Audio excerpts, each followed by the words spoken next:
Air hammer, tile removal, tips. Disclaimer, I am not a professional. Anything I say should not be taken as fact or definitive guidance.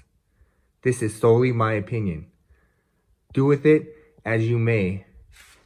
To begin with, I'm using a Harbor Freight air hammer and a Harbor Freight 21-gallon, 120 PSI air compressor.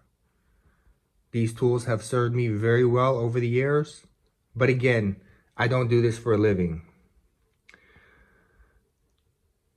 What I have found is that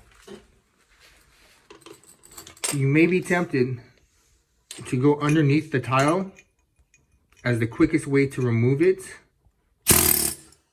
but I would advise against doing that in the beginning. What I have found is if you do that from the very start, this entire 12 by 12 tile with the grout and the adjacent tile become one cohesive unit.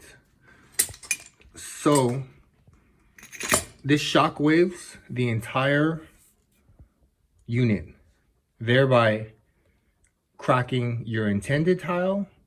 In addition, you get collateral damage and it will tend to break the tile next to it. So from the very start, I would not suggest shockwaving it underneath because again, in my opinion, it turns into one cohesive unit. I would suggest breaking it up in different areas within the 12 by 12.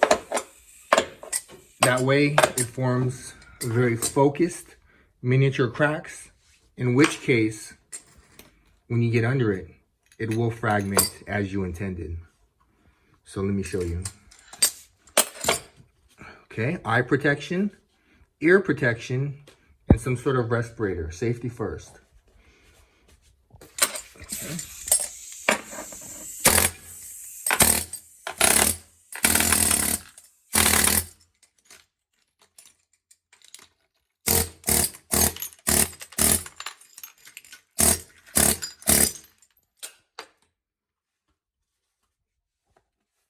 And that is how to avoid breaking other tiles.